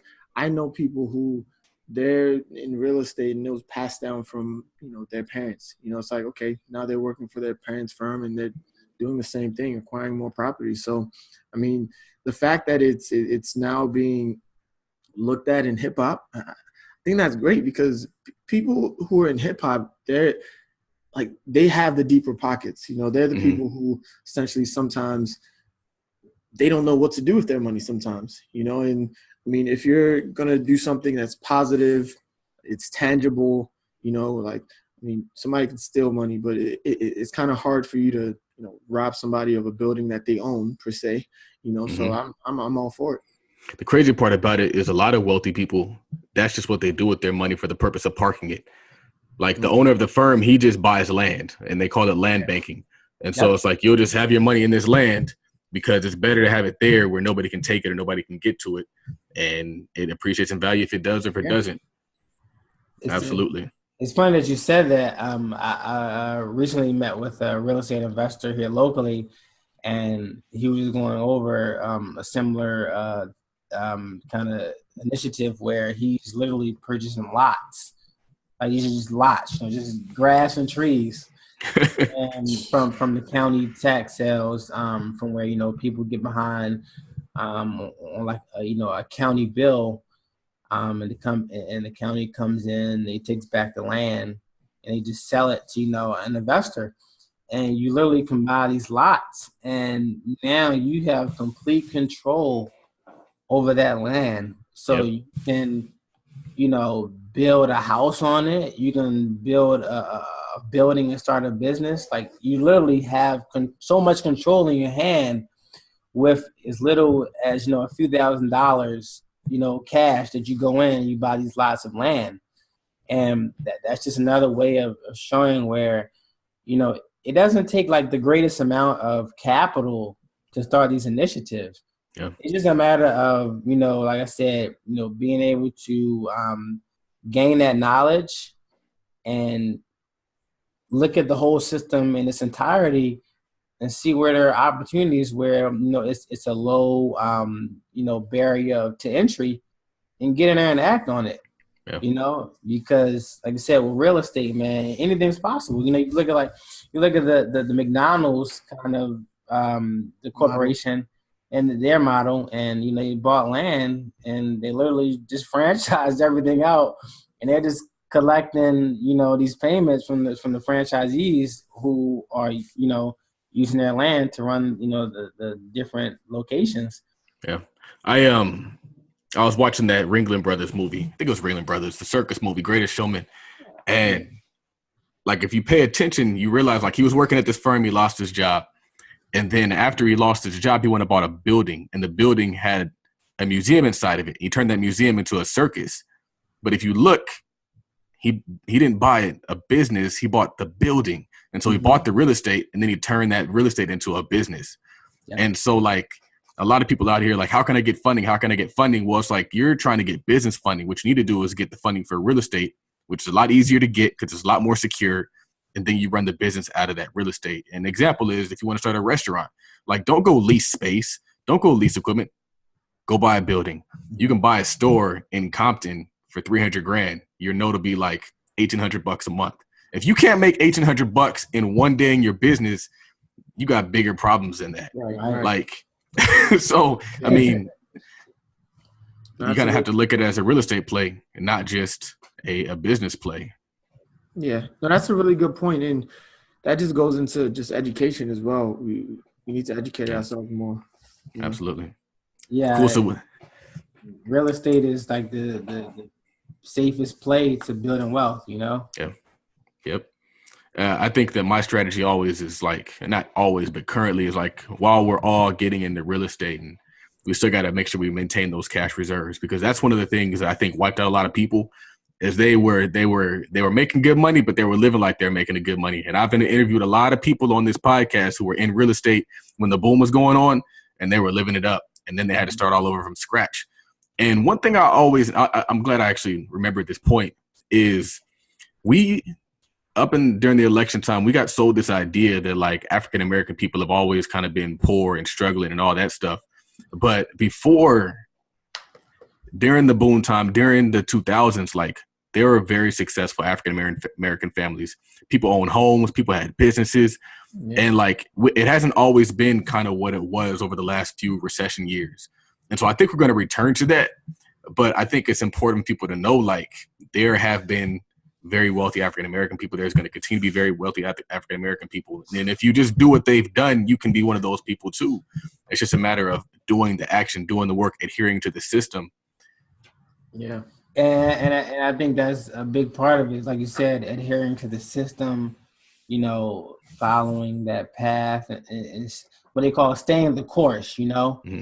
Things are going to get rough sometime in any, business cycle, but you got to stay the course. You got to believe in your product or service, and you have to stay committed, because the worst thing you can do is, when the economic conditions change, is to get nervous and to, make a business decision that may not be in the best interest for, the long-term sake of, your company or, whatever business you have going on. So like you said, being able to have those cash reserves on hand where you can still remain, operable, and, you don't have to make any desperate, business decisions based on the economy. That's important, So whether, you're renting out, multiple units, things of that nature, like you said, the cash flow is wonderful. It's all good when it's bull. When that bear comes in, hey, you got to be prepared. I mean, that's where podcasts like this come in. We're trying to educate people not only how to make, but also how to manage. Because I think in terms of money and talking about African Americans, we know how to make that money. We know how to make the money. It's the managing part that the learning curve is. Yeah.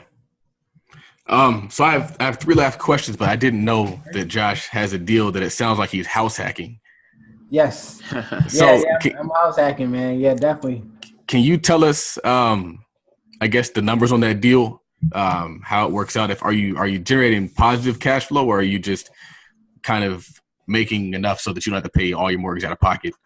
Yeah. So right now I'm making enough that I don't have to pay mortgage out of pocket. And that's just based on, kind of the deal that I set up. It was a local friend of mine. He was looking for, somewhere to move. So just being very transparent, I gave him a friendly deal on it. Mm-hmm. So it's not any positive cash flow at the moment, but it's cash flow. The bottom line is cash flow. So when I look at it, something is better than nothing. Mm-hmm. So it could be like as if I'm paying my own mortgage every month, where he's covering it, and then what I'm doing is with those funds I'm saving up to work towards another deal. I'm even working towards funding for to get into the Todd Acquisitions Group. Nice. So just using those monetary inflows responsibly to work towards bigger goals and building wealth through different transactions. How were you able to, because this is something that everybody struggles with, is how are you able to save up the money for the down payment? Yeah, so that's a great question, man. That's a very great question. The way I was able to save up for my down payment is I made a consent effort to say, hey, this is what I want to do. So I'm like, if I want to buy a home, I'm going to buy a home.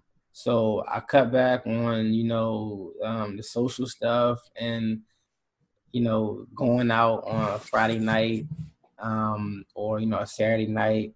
I made changes to, my eating habits. So I'm like, yo, I don't even need to be eating this much. Like, I could cut back on my grocery store bill. Just little changes to your budget.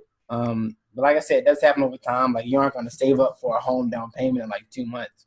So, we're talking like, this happened like a couple of years ago. And, I would also mention is that for anyone looking to get into a home, a quote unquote primary residence, to definitely reach out to local real estate agents, because there are a lot of programs that are going on for first time home buyers. So thankfully for me, I was able to get into my home with a lot of grants. So actually, like, I saved up a bunch of money, and like, lo and behold, I didn't even need it. Like, I literally I went to the bank, my lender. I had to show proof that I had the funds. But once I was approved, the grant like covered my down payment, closing costs. So like when I went to the closing table, I actually received a check back. Nice. Wow. Yeah. So I mean, I was definitely grateful. And like I said, it's just being able to find deals like that where hey, I got in there basically for no money down. Yeah. It was a conventional loan. It wasn't an FHA. The conventional. I don't have any PMI. Like, this was, yeah. Wow. Yeah, man. It's all about doing your research, man. That's a big thing with me. That I always do my due diligence. Like, I'm always talking to people. I'm using my finance background to really introduce myself and to get kind of dive into the community and find those good deals. But yeah, and I mean, that's dope, man. The only restriction I have on my mortgage was, I got to live there for a year, and other than that, there's no other restrictions. So I was very thankful. But anyone else, who may not have access to grants, like I said, you just gotta to make that concerted effort to save up, to make sacrifices. And I know you say this a lot. Hey, man, you can't eat out. Like me personally, I take my lunch. Let me tell you, Todd, I take my lunch every other week. And what's funny is that it's a director in my office. He always comes to me and say, "You're gonna go out to eat?" And I tell him no, and he gives me this big spill. And I'm thinking like, "Hey, man, I'm much early in my career than you. I probably don't make as much as you, but it's not about that. It's about me making sacrifices for the goals that I have outside of this corporation." Mm-hmm. It's not just about, going out to lunch and, being sociable. You got to make those sacrifices and tell people no. And you can't worry about what they think of you, like, oh, he doesn't want to go out to lunch, or, he may not be able to afford it. No, it's not about affordability. It's about building towards that wealth creation, down the line. Nice. And I mean, he serves as a resource to me because I'm actually renting right now. And I know at one point we both have roommates, so we weren't paying that much in rent. It was pretty low. And then when I decided I wanted to start studying for my CFA, I said, you know what, I want to get away from my roommate and just have my place of solitude and just, study and get ready for that. But I mean, after I'm done with my level 1, I do know that I would be in the market. And I mean, he's somebody that is definitely going to give me some advice. Like, listening to him talk about his process, I was certainly amazed. Yeah. That's dope, man. It's dope for a lot of different reasons. I have a friend who just bought a property, and he had a similar experience. Like, he saved up all this money, and then he went there and they gave him like a check for like however much, and they took care of all his closing costs and took care of all these different things. And so like the money he thought he was going to have to spend, he ended up not having to spend. Yeah. And then after he moved into the property, he had this issue with the HOA. And so I guess there was like this issue with the plumbing, and the plumbing backed up in his apartment or his condo, and they ended up having to renovate his entire place. So he's getting new bathrooms, new kitchens, new floors, and it's all on the HOA's bill.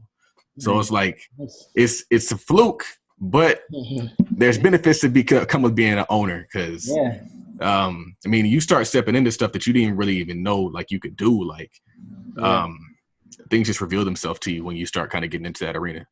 So 3 quick questions. I'm gonna just hit you guys, and then you could just answer them in turn. So the question sequence is: what's your favorite book? What does wealth mean to you? And who is someone that you look up to, and why? All right. So I have too many books that I love, but I will go with the last book that I read, which was in January, and that was by Chinua Achebe. It's called No Longer at Ease. Mm-hmm. Chinua Achebe, he's actually of Igbo descent in Nigeria, so I felt that connection, and it was just talking about tradition, growing up as an Igbo man, and it's like now that you're living in America, you're taking on American values, and it's sort of like your tradition is fading away. And even people back home, when I call back home, it's like, hey, you're doing so great, send me money. And it's like, no, it's hard out here. So it kind of just talked about how they were brainwashed, by, colonials, and into just like thinking that everything outside of their culture is better. And that's why we're dealing with some of the things we're dealing with now. So I'll go with that. Before you go further, there's a lot of Nigerians are doing dope stuff in America. Can you kind of touch on why that is? I will say at least for like first generation Nigerians who are coming to America, it's like we were sold on, okay, hey, this is the land of opportunity, and we understand what it was back home. I actually went to like elementary school and a little bit of like middle school back home, so you see some of the conditions that are back home. Like one of the things for me that I always remember sticks to me to this day is I used to have to get up and take a shower with cold water, so if you wanted to bypass that, you would have to boil your water, and then you'd have to dilute it, and then you go take a shower. And now that I'm here and I see, hey, this is like some little thing that, I can save time on and move on to the next thing. Like I value that. So that little thing it makes me, apply that mindset to other opportunities, like where I know I could, simply just spend a couple $100s and open up an LLC and, start my own business and, just be my own boss. So I feel as though Nigerians have that mindset where we know some of the deficiencies of, our home country. But now that we're here and there's a lot of opportunity, you can't put a limit on that. It's like nobody's going to stop you and say, oh, your dreams are too big. It's just you can run with it. So that's why I think a lot of Nigerians are out here in different industries that are just making waves. Yeah. I think that it's important. I always talk to my mom about this. It's like everybody's in the same country. They just have a different mindset about what exists here. Yeah. So it's like if you look at the opportunity as opposed to, I don't know what the opposite opportunity is. You're gonna find a way. You're gonna take advantage of it. So it's like, I think it's dope. To see, and it's like hopefully it'll rub off, and people will start to see like, man, like they look just like me, and they're dominating. They look just like me. They come from the same place, and they're getting degrees in great subjects. So why can't I get a degree in a great subject?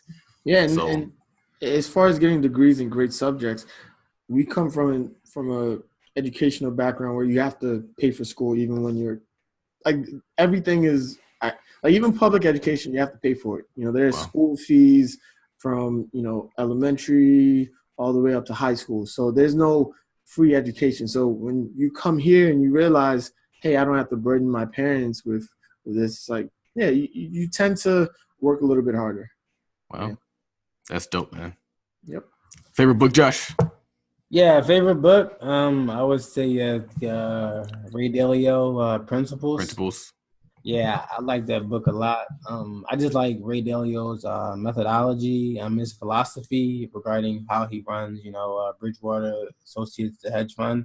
It's And like the biggest hedge fund or something yeah, like that. it's the largest hedge fund in the world. And just how he empowers, all his employees or associates to, don't be fearful to challenge, someone who may be in a superior position. If you see something that you disagree with from, an executive, like speak out on it. And Nice. how, he shoots all his employees straight, so to speak, like he doesn't really, sugarcoat anything. And I think that's, a very great way to run an organization. A lot of corporations don't do that, but I think that's the best way, because that's how you get the most out of your employees. Like, if someone's doing something wrong, tell them they're doing something wrong. Don't try to, say, hey, you're doing this, but maybe like, no, tell them straight up, like, you're doing this wrong. This is how, you could do it better to make us, a more efficient or effective company. But yeah, he has a lot of gems in that book. I would Really suggest that to anyone. I'm not even like a quarter way through. I'm like, I've read so many things that I apply to my personal life that, like I said, I would definitely recommend it to anyone. Yeah, that one's in my list. I have that one. As soon as I finish this Damon John book, I'm definitely reading that one. Oh, yeah. Okay, cool. Nice. What does wealth mean to you? What does wealth mean to me? So wealth, it's something that you can't take from me. It's something that I could pass on to, my kids, and something that can live on forever. Yeah, I would say that sums up what wealth means to me. Nice. Yeah, I would say wealth. I would kind of use it synonymous to financial freedom, in the sense that, we all have different, cost of living, in the sense where, my style of living may cost different from your style of living. Your standard car may be, a Benz or a Mercedes. My standard car may be, a Chevy or a Ford. But, if both of us, if you can, comfortably afford that car, like as far as, if you can pay it cash, or, if you have a very minimal car note, and that's definitely, contributing to having a very low overhead, so to speak. Yeah, I think wealth is being able to live with a very low overhead, being able to, have that investment account, or that savings account where you can lean on, in times of a rainy day, being able to afford things for future generations. So, for your children, or, if you're old enough to have grandchildren, being able to, afford expenses for them. When you have that, those options, I think that's when you start to think in the terms of wealth. Yeah. Or when I look at, my corporate role, and I see, clients, and, they have accounts for, grandchildren, like, these grandchildren don't even know if they count, but like when they hit 18 years old, like they're getting like, $20,000 a month. Like, that's dope. Yep. Like, that's love. Like, that's love. You know what I'm saying? So that's what I think of wealth. Yeah. My new definition of wealth is when you make money just by existing. Like, you don't even got to do anything, and you're making like multiple like sums of money. Yeah, it's like multiple streams of income, having like a bunch of, income producing assets. That's I definitely totally agree. Last question is, who is somebody that you look up to, and why? The hard part is picking one person, honestly. You want to tackle that one first?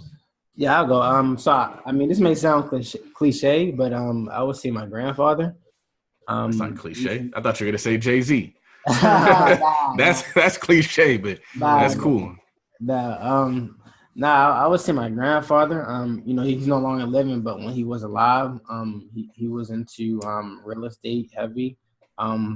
He was the first black captain of the Baltimore City Fire Department. So he definitely has strong accolades. As far as, real estate, he had probably about like 9 or 10 properties himself.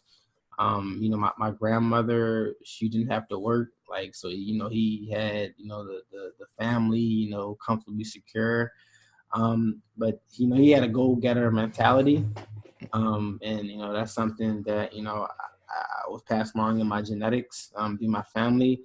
Even looking at like my parents and, aunts, uncles, and their involvement in real estate, I really feel like he set the tone for the family, and setting a great example, Okay. being a leader.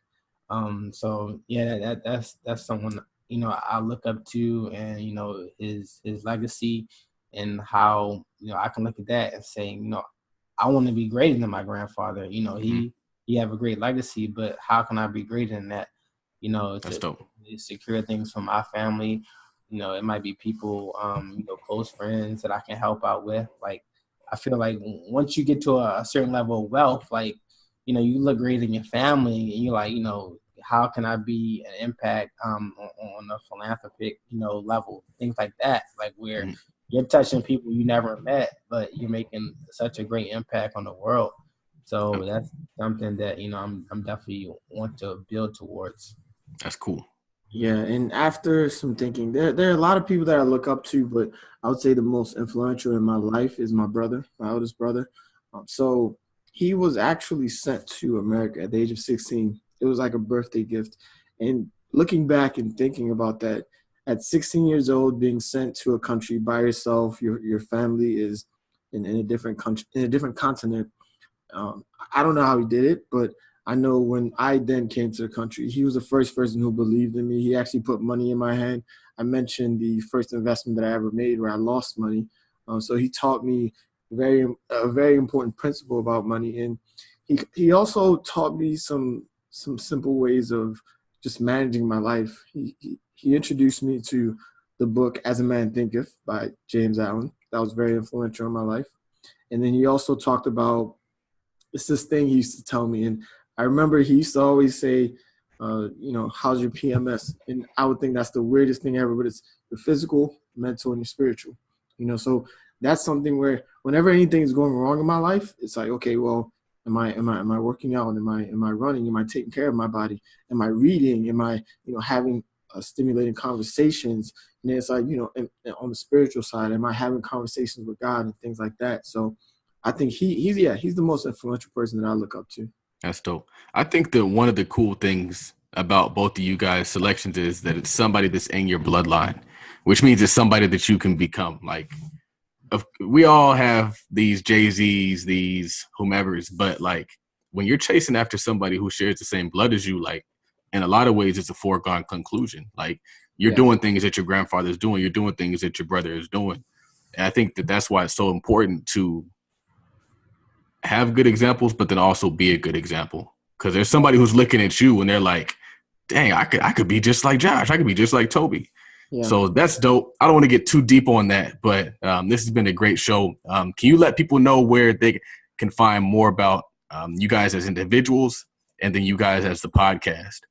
All right. So as an individual, I actually run a blog. It's called Long Live Tobi. That's longlivetobe.com. And it's kind of like a lifestyle blog. If you ever need to reach out to me, I will respond as soon as possible. You can also follow me on Instagram. I'm heavy on there. It's also Long Live Tobi. I have an Instagram that's the same tag, as well as you can find me on Facebook and Instagram, Facebook and LinkedIn. And then I would say, as far as the podcast goes, you can search for Corporate Coke and Smack if you have SoundCloud, or if you're using your iPhone through the podcast app, you can search for Corporate Coke and Smack. As soon as you search Corporate Coke, will pop up. What about you? For me, you can locate me on Twitter at IDK__yo, YO. And on Instagram, IDK_yo. So don't ask how that name came about. Right. I was about to. Yeah, the name came about, you have to create these handle names on social media. And, my friends were asking, like, you got to make a name. I'm like, I don't know, yo. And I'm like, all right, well, that's gonna be my name. So there it goes. Very simple. So I think the funniest part about this podcast is it took us like 6 months to finally get it to happen. Yes. I think I approached Josh to get on the show when I just started the podcast, and he was, I don't know what he said. He said, I'm not ready, or I want to wait, or something. I really, what happened was, I just wanted to, kind of get our personal podcast more developed, to have some more episodes and more products to, to show our listeners.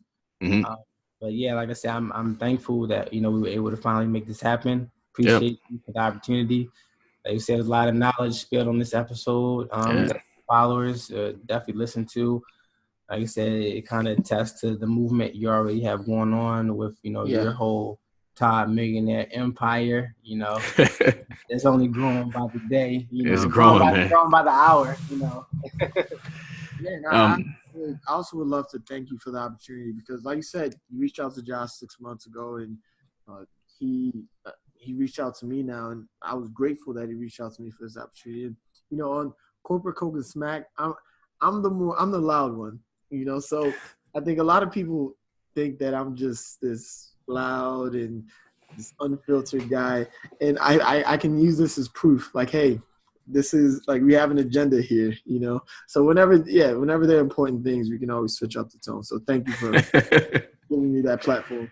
Cool. So this is episode number 58 with Corporate Coke and Smack. Check them out. They're doing great things. I'm not sure what episode they're on. What episode are you guys on right now? We're on 34. Yeah, 34. 34. 35. Corporate Coke and Trump. Word to Todd Millionaire. Corporate. We're gonna call this Corporate Coke and Corporate Coke and Trump. If you guys want to join any of our investment clubs, it's so crazy. I always make this pitch, but I didn't know that people actually follow it up. But people follow it up. So.